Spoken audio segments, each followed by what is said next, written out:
Más allá de lo que digan las autoridades, más allá de lo que señale uno u otro que dicen que el problema de la delincuencia es un problema de sensibilidad y nada más que eso, lo cierto es que está aumentando y si usted ve las cifras oficiales, los homicidios están aumentando en forma espectacular en nuestro país.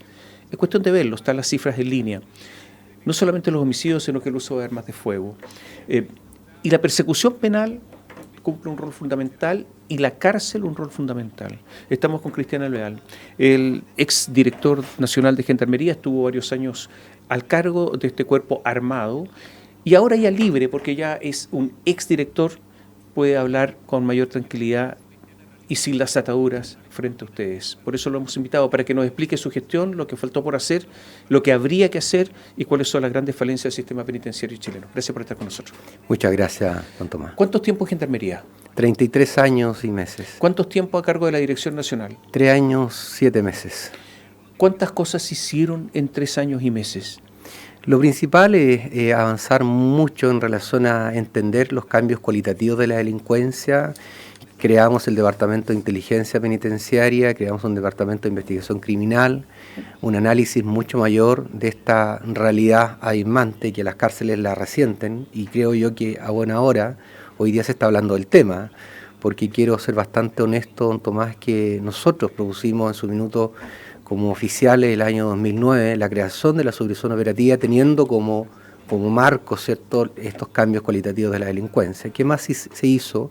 Colocar énfasis en todo lo que es la transformación de procesos que eran críticos, como por ejemplo la evaluación de la conducta de la población penal, eliminar todo aquello relacionado con el poder narco dentro de las cárceles. Partimos con las celdas VIP en su minuto, el módulo beta de Colinado específicamente, que tuvo sus bemoles y cuestionamientos también. ¿Por qué no se hizo antes? Bueno, es una pregunta que han hecho mucho tiempo atrás, ¿no? Nosotros hicimos una agenda de trabajo, de transparencia, de mejorar procesos críticos.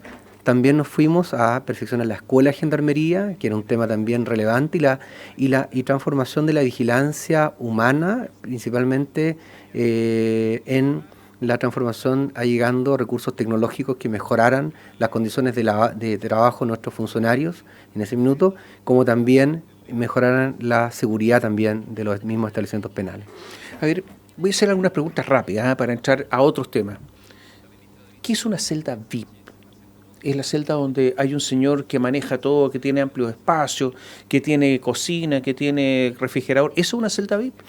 Claro, lo que pasa que sí, son aquellas ventajas que ellos tienen por el poder adquisitivo que ostentan y que obviamente lo hacen uso de ese poder adquisitivo dentro de la cárcel. Y se imponen a Gendarmería porque resulta que tienen más espacios los que les corresponden, tienen mocitos, ¿eso es? Sí. Y que son capaces de entrar cosas que nadie más puede entrar. Así es. De hecho, algo tan escandaloso como lo dijimos en un minuto, que cuando uno entraba al módulo beta tenía que golpear en la puerta porque ellos tenían cerrojo por dentro. Y esos cerrojos estaban soldados, y habían soldadoras adentro del módulo, en ese minuto, del módulo beta, ¿no? Entonces, eso era impresentable. Ahora, lo que yo también señalo es que también quizás nosotros contamos con el apoyo de la autoridad en este minuto política, porque le explicamos la gravedad de lo que estamos viviendo y contamos con total apoyo y decisión en hacer estas transformaciones independientemente de los costos que tuvieran, porque había que entender que la relación entre el barrio, lo que nadie entiende, don Tomás, y la cárcel es una relación directa. Muchas veces lo que ocurre en las calles se decide dentro de las cárceles. Hay que generar inteligencia dentro de los espacios carcelarios. Hoy día, ¿hay celdas VIP en Chile? No. Se acabaron. Nosotros las acabamos. ¿A usted lo amenazaron? Tuvimos algunas amenazas, reiteradas amenazas también de distintos teléfonos, que cuando se hacían las denuncias respectivas eran teléfonos que no tenían propietario, digamos. ¿Lo amenazaron de muerte? Sí. ¿Andaba con guardia armada entonces? Tenía funcionarios que cubrían la labor de... ¿Cuándo salió de Gendarmería usted? ¿Qué día? Me acogí a retiro a contar del 1 de mayo del 2022. ¿Anda con guardia? No. ¿Anda armado? No tengo autorización como funcionario de Gendarmería, lo tienen las instituciones de las Fuerzas Armadas, Carabineros y PDI. Pero ustedes son una institución armada. Gendarmería, pero lamentablemente justamente una de las cosas que uno hubiese esperado que se hubiesen discutido a fondo también es la naturaleza jurídica de la institución y el respaldo que se le da a los funcionarios cuando están en servicio activo como cuando se acogen a retiro. Usted tenía y tiene amenazas de muerte y el día que se fue no puede ni siquiera andar con una pistola. No, legalmente no puedo. ¿Ningún funcionario? Ningún funcionario de Gendarmería que se acoja a retiro, el día que se acoge a retiro queda totalmente desprotegido. ¿Pidió alguna protección? No existe ningún resquicio legal que no hay nos permita, mecanismo. no hay mecanismo como para que uno pueda activar algún tipo de protección. Es lo que tenemos que hacer. O sea, nosotros como funcionarios de Gendarmería, en su minuto, siempre lo tuvimos claro. Si nosotros cedemos, el crimen organizado, Tomás, se enfrenta o lamentablemente se es cómplice. ¿Se está enfrentando? Yo creo que tibiamente se está reconociendo el fenómeno del crimen organizado, pero creo que falta mucho para enfrentarlo con la eficiencia que se requiere y con la inteligencia que obviamente es indispensable para que esto se haga de buena manera. Le escuché decir alguna vez que para algunos delincuentes da lo mismo caer a la cárcel, porque van a reproducir al interior de las cárceles el sistema que tienen en su lugar donde viven. O sea, van a tener mocitos, van a tener un sistema donde van a manejar el negocio, van a tener un espacio. Por lo tanto, la cárcel no es solución para algunos en las condiciones en que están las cárceles hoy día. ¿Eso es así? Así es. La cárcel muchas veces replica lo que se vive en los barrios. Entonces nosotros cuando hablamos del interno, la jerga carcelaria, como se denomina el vivo, ¿no? El vivo se hace vivo en la cárcel, el que ellos denominan Perkin, que se autodefine perrito. ¿Se hace perrito en la cárcel o vienen así desde los barrios donde ellos nacen? Entonces hay que entender muchas veces que mucho de lo que se habla, la cárcel es la universidad del delito. Creo que hay que corregir eso y decir muchos barrios olvidados lo son hoy día. Eso todavía sigue hoy día, que reproducen al interior de las cárceles donde viven y siguen manejando el negocio. ¿Por qué no se puede terminar con eso? Porque falta una voluntad total política transversal. ¿Por qué no hay voluntad? ¿Qué pasa? Yo creo que ¿Quiénes son los que no tienen esa voluntad? ¿Quiénes se oponen? Por ejemplo, nosotros cuando hoy día hablamos, ¿cierto?, de los secuestros que se hacen al interior de la cárcel y que muchas veces los teléfonos celulares se utilizan como medio para ellos, de prueba de cómo están torturando, castigando a alguien, se lo envían a la familia llega a la cárcel, entrega el celular para poder obviamente rescatar a ese ser querido. Bueno, cuando nosotros trabajamos para apoyar un proyecto de ley que por una parte sancionara el ingreso de teléfono a la cárcel como delito, lamentablemente ese proyecto algunos votaron en contra y ese proyecto está durmiendo en el Congreso Nacional. ¿Quiénes votaron en contra? Entiendo, el Partido Comunista se votó en contra, el Frente Amplio se obtuvo, pero aquí tiene que haber un acuerdo nacional. Perdón, ¿el presidente de la República en ese tiempo diputado votó en contra? ¿O se abstuvo? ¿Qué hizo? No tengo ese detalle. Camila Vallejo, diputada, ¿cómo votó? No tengo el detalle de quiénes, sinceramente no lo tengo hoy día, pero yo pensé, si nosotros hablamos de los derechos humanos, la importancia que tienen los derechos humanos, ¿no se dan cuenta estas personas que votan en contra de que los privados de libertad también son vulnerados por sujetos que dentro de la cárcel vulneran son más los derechos poderosos? humanos? Pero obvio, hay una serie, que está en Netflix, Vis a Vis, serie española, de una cárcel española de mujeres, donde una de estas, la trama de la película, de repente una de ellas hace una reflexión al aire y ella dice: nosotros estamos privados de libertad por ser un peligro para la sociedad. ¿Qué pasa con aquellas que son peligrosas para nosotras dentro de la cárcel? Por eso que nosotros muchas veces, Tomás, hablamos del régimen diferenciado de reclusión. O sea, tiene que haber un régimen distinto para perfiles criminales complejos. ¿Qué pasa con aquellas personas que asesinan dentro de la cárcel a otro? ¿Tiene las mismas 6 horas de visita que tiene un interno primerizo? Y si asesina a otro, ¿cuántas horas de visita tiene? ¿Las mismas 6? Tiene que haber un régimen distinto, tiene que haber un desincentivo a la carrera delictual. ¿Por qué no hay régimen distinto? Porque no hay voluntad política. No hay voluntad política para modificar normas legales como también reglamentarias para poder avanzar, y también la disposición de generar algunas mejoras en términos de infraestructura. Si cayera un gran jefe de la droga en Chile, porque normalmente no cae ningún jefe, sé que no se sabe quiénes son, cae el del menudeo, el chiquitito, pero ¿quién? A ver, Chile es el tercer exportador de droga de Europa, ¿quiénes son? O sea, aquí hay mucha plata, ¿dónde están? No cae nunca. Si cayera, ¿qué régimen carcelario tendría en Chile?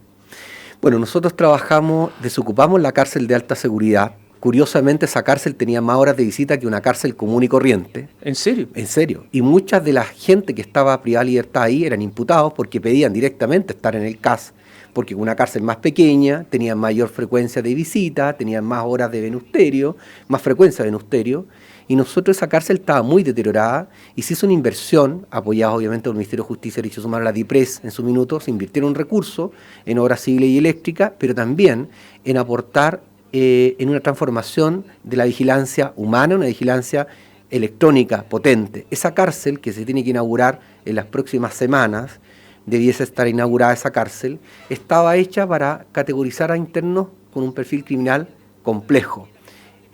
Sujetos que someten a otros, pertenecientes a bandas criminales o sujetos de interés institucional por distintas razones. Esa va a ser, desde el punto de vista técnico, no del nombre, técnico, la primera cárcel de alta seguridad en Chile, ¿en serio? Sí, en serio. Porque antes cárcel. No había, ¿no? No hay. No, era un nombre, pero no tenía la tecnología ni tampoco tenía la infraestructura que se requería para eso. No obstante, también se tiene que avanzar en mejorar los sistemas de seguridad. Por ejemplo, yo estuve la semana de abril, en Brasil, y conocí la cárcel de alta seguridad de Brasilia. Una cárcel que tiene capacidad para 300 reclusos, tiene más o menos 48 internos, de los 300 solo se ocupan 48 plazas, hay internos del PCC, internos de otro grupo criminal, Vermelo, y 4 de la mafia italiana recluidos en esa cárcel. Todos visten la misma tenía, nadie usa ropa particular, ni desde el calzado, calcetines, buzo, bata, todo se lo entrega la administración penitenciaria. Las visitas son por locutorio, se graban las visitas en el acto por tanto imágenes como de audio, se interrumpe cualquier comunicación que sea de riesgo para cualquier persona o la trama de algún tipo de delito. ¿Por qué? Porque las características de las personas que están privadas de libertad en esa cárcel para garantizar la paz social requiere de medidas adicionales y un control mucho más exhaustivo. ¿Eso no existe en Chile? En Chile no existe. ¿Va a existir? Ojalá exista. Pero usted es una esperanza. Es una esperanza. O sea, con la nueva cárcel de alta seguridad eso no existe. No, la cárcel como infraestructura y desde el punto de vista tecnológico va a tener alto estándar, pero se requiere también la mejora de procesos y procedimientos que apunten a tener sujetos que hoy día Chile no conoce. ¿La cárcel de alta seguridad, esta que se va a inaugurar, tiene venusterio? Tiene venusterio.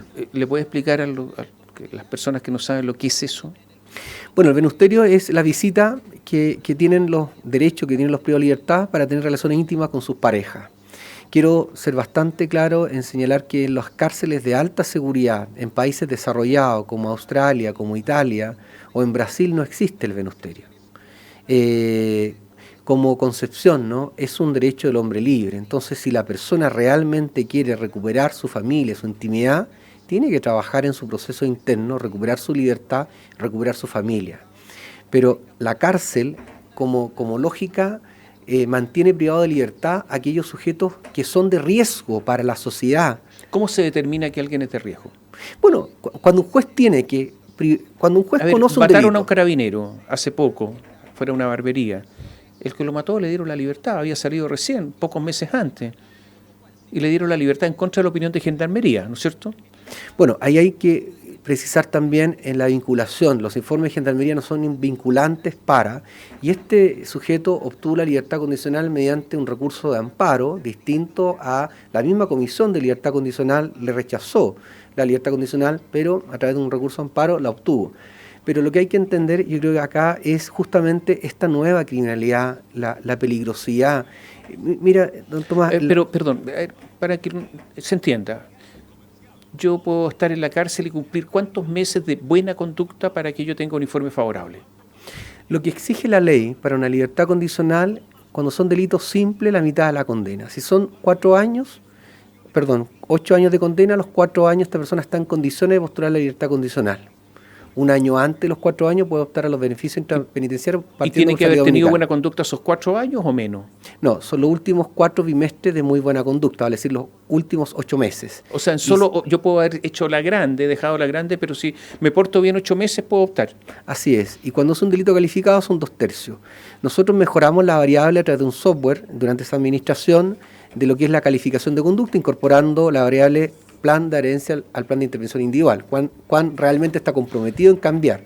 Pero lo que se tiene que discutir de fondo es dos cosas que son importantes que se conozcan, Tomás. Una es si delitos asociados al parricidio, infanticidio, violación de menor de 14 años de edad, tienen o no delitos, personas con rasgos psicopáticos tienen o no tienen derecho a la libertad condicional, ley de rebaja, que son leyes, o beneficio intrapenitenciario. Derechamente quizás es mejor excluirlos, pero no dejarle la presión a la Gendarmería.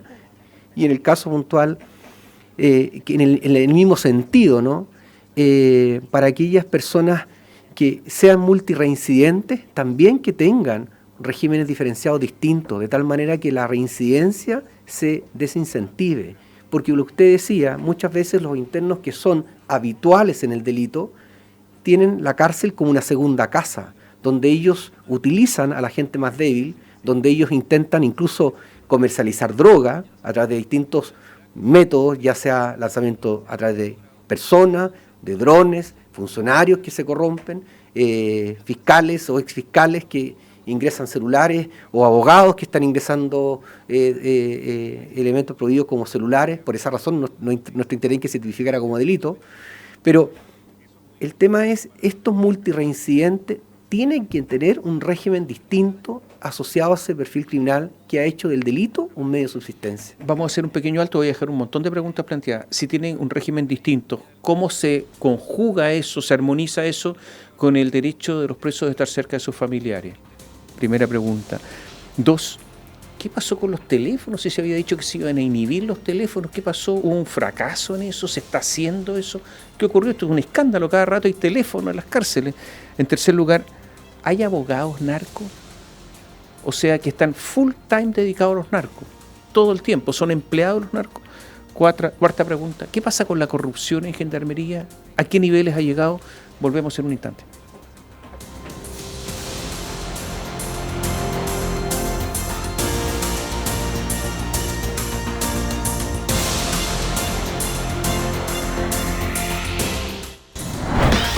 De lunes a viernes nos juntamos para conversar de música, deportes y actualidad. Expreso PM, de lunes a viernes pasadas las 2 de la tarde.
Cristian Alvear está con nosotros, con ustedes, exdirector nacional de Gendarmería, hasta hace poco. Preguntas que quedaron planteadas antes de ir a la pausa. ¿Cómo se conjuga esto de cárceles especiales para determinado tipo de delincuentes con este deber que tiene Gendarmería, entiendo, de que los presos estén cerca de sus familiares?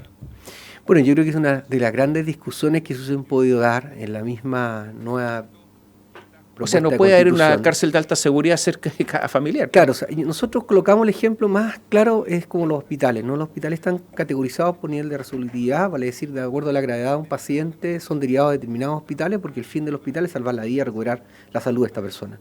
En materia de cárceles, es tratar de que esta persona abandone el delito. Entonces, no puede ser que existan cárceles complejas en cada región o en cada comuna.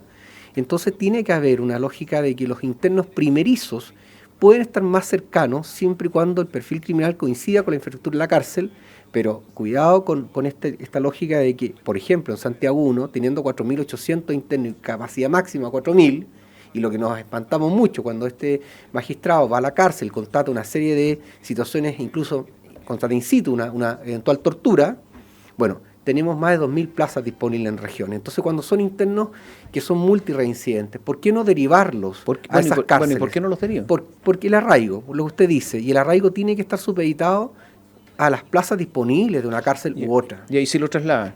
¿Qué pasa? Bueno, la Defensoría a través de La Defensoría Penal Pública o la Defensoría particular presentará un recurso y es lo más probable que, como suele ocurrir, se privilegie la proximidad Los a la jueces familia. privilegian eso.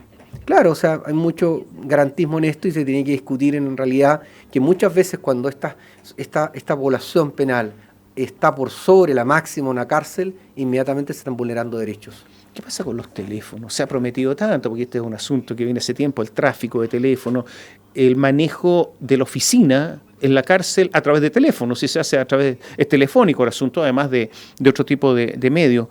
¿Por qué no han logrado inhibir este asunto? Yo creo que es un tema que hay que preguntarse también por qué no se ha hecho habiendo hoy día conocido... Se lo pregunto a usted. Claro, nosotros hicimos una consulta al mercado, participaron 6 empresas extranjeras, la inhibición es posible, no afecta a lugares aledaños a la cárcel. La tecnología está. Está. El 2005, 2006 podríamos coincidir con aquellos que reclamaban porque se inhibían los teléfonos de sectores poblacionales aledaños a las cárceles. Hoy día eso no existe.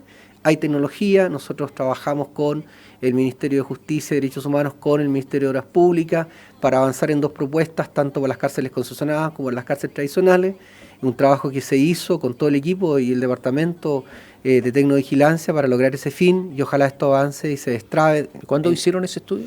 Nosotros la consulta del mercado la hicimos a fin del 2019. Ya, pero estamos en el 2022. Así Esto es. es urgente, ¿qué pasa? Bueno, esos son los temas que nosotros muchas veces... ¿Hay mano negra acá o no? Es que no entiendo si... Es que no entiendo, por eso pregunto. ¿Qué es lo que hay? Yo tampoco entiendo. Tampoco entiendo. Es que lo que ocurre es que aquí hay personas que creen que el crimen organizado existe en las calles, pero que no existe en las cárceles. Que la violencia en las calles no se replica en las cárceles. Entonces, mientras no entendamos que el crimen organizado se combate en las calles, se tiene que combatir en la cárcel. Perdón, ¿es un problema de recursos? ¿Hay plata para hacer esto? No es tanto de recursos, es un tema de visión, un tema de mejorar procesos, de voluntades políticas. ¿Se trata solamente de inhibir o también ustedes pueden intervenir teléfonos y para saber que están conversando, por ejemplo? ¿Se podía hacer eso? Se puede hacer eso. Hay ¿También con los tecnología WhatsApp? para eso. También. ¿Y están todas estas posibilidades dadas? Están todas estas posibilidades dadas. ¿Y no se movieron? Y no se movieron. Pero, ¿y quién tenía que resolver esto? ¿El ministro de Justicia o el MOP? Este proyecto quedó radicado para que se concretara a través del MOP, porque nosotros no podíamos, de acuerdo a una de las distintas empresas que nos ofreció un modelo de negocio que era atractivo, que era reemplazar los teléfonos red fija dentro de las cárceles, y ellos a cambio de esa instalación inhibían y con escuchas inteligentes. O sea, ¿salía gratis? Salía gratis. ¿Cómo? ¿Salía gratis? Gratis, no era costo. ¿Y el MOP no lo aceptó? Está el trabajo que se empezó a desarrollar con ellos. Desconozco en qué está en este minuto. Pero usted le preguntó, 2019, 2022. Hicimos todo lo que está en nuestras manos. Y muchas veces... Pero usted le preguntaba al ministro Alfredo Moreno, por ejemplo. Ministro, ¿qué pasa? Tomás, mire, el poder, muchas veces habla del poder económico, del poder político, pero aquí lo que no se habla del poder que tiene el crimen organizado. Cómo somete lamentablemente a chilenos y chilenas, las poblaciones, y que son las más carenciadas, y cómo lo hacen también dentro de las cárceles. Ese poder, nadie habla de ese poder. Entonces, cuando hay abusos y hay sometimiento, hay violaciones de derechos humanos, claro, en la lógica práctica y tradicional, el Estado puede violentar los derechos humanos de los ciudadanos, pero ciudadano no es derechos humanos. Yo no entiendo. Pero el poder del narco violenta. Se están haciendo las cárceles, se están realizando torturas a personas, someten a personas y envían las imágenes a los familiares para que paguen, para que hagan algo.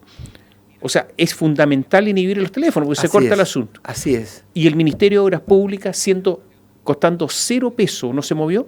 Hizo las reuniones, nosotros hicimos 5 o 6 reuniones con ellos, de trabajo. ¿Y? Que nos encargó a nosotros en su minuto el Ministerio de Justicia y Derechos Humanos, Nana Raín, trabajar en esta lógica de poder avanzar lo antes posible. Nosotros queríamos que esto se concretara en su momento y ser nosotros también quienes partiéramos por este sistema que era aportar a la inteligencia en materia de cómo combatir la delincuencia organizada. ¿Y no se avanzó en nada? No, lamentablemente no. No es pudiéndolo. Perdón, no es raro. Yo siento que de las cosas que son frustrantes, muchas veces el esfuerzo, el compromiso de un equipo, no mío solamente. Perdón, ¿el poder narco está solamente en las poblaciones, en las cárceles, o está más arriba? Está más arriba. Ese es el problema. Ese es el problema.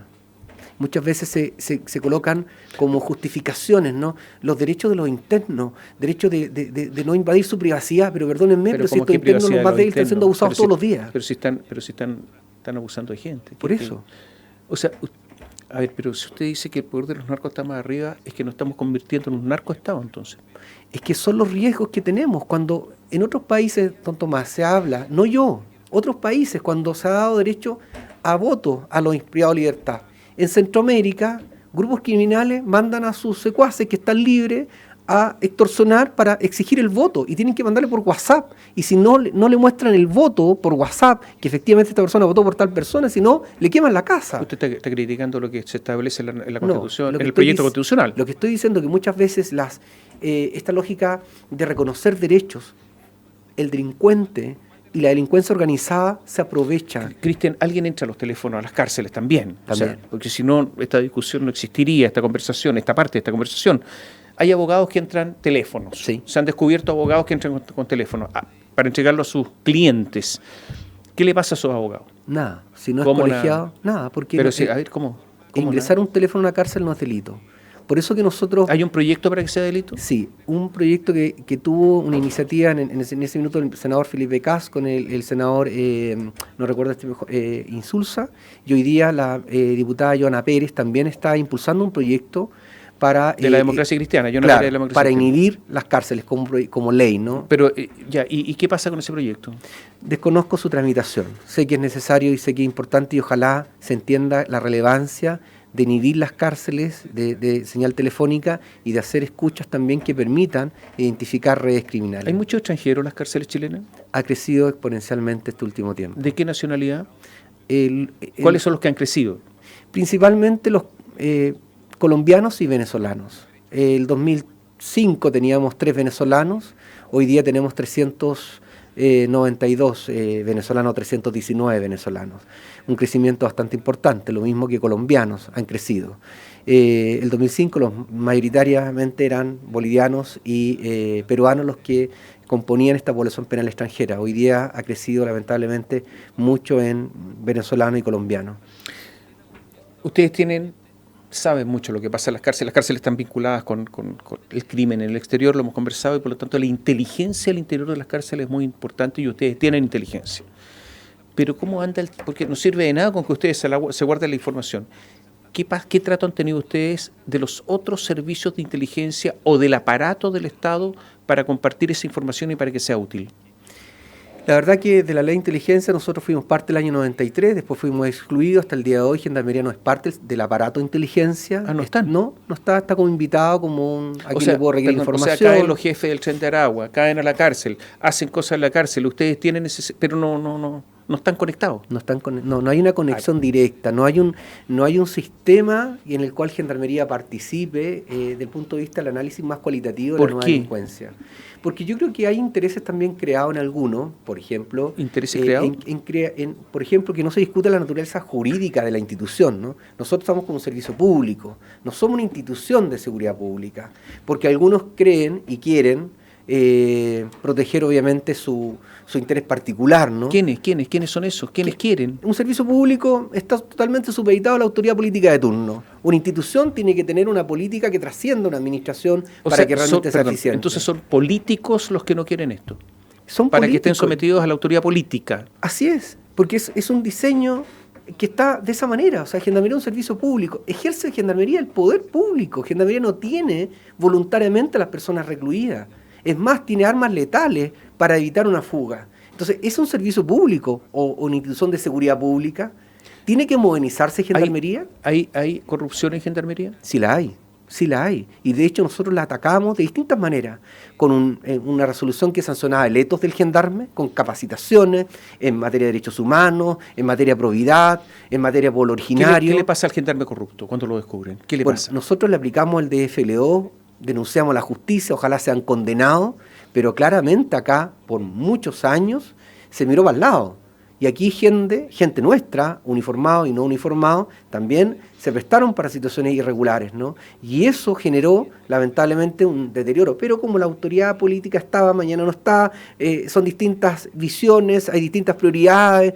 La política penitenciaria tiene que estar totalmente conteste con la política criminal que el Estado defina, y en eso tiene que ser eficiente. Por ejemplo, nosotros, según las reglas Mandela, ¿cuál es el objetivo del sistema penitenciario? Es proteger a la sociedad del delito. Y 2, disminuir la reincidencia delictual. ¿Medimos la reincidencia delictual? No, trabajamos bajo la lógica de apostar por la reinserción. Pero la reinserción se puede medir, la reincidencia sí se puede medir. ¿Se violan los derechos humanos por parte de Gendarmería? ¿Por falta de recursos, por otra razón? No sé. O sea, ¿hay presos a los que se les violan los derechos humanos? Sin duda. Hay cárceles donde no hay condiciones dignas. Entonces, si nosotros hablamos de la dignidad de los privados de libertad, nosotros cuando vamos a cárceles, y hemos conocido cárceles extranjeras de países desarrollados, parecen clínicas, pero son regímenes estrictos.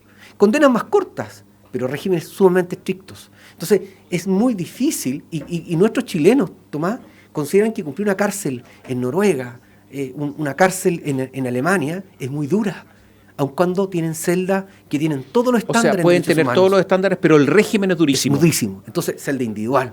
Bueno, eso es lo que pasa con el famoso 41 bis italiano, claro, para los jefes de la mafia, ¿no? Que es durísimo. Así es. Entonces, acá en Chile apostamos a condenas altas, restringir beneficios, más caro para el Estado, un reo vale casi $1 millón y queremos más años de condena con un aporte a la reincidencia menor, nulo. Estamos terminando. Preguntas rápidas.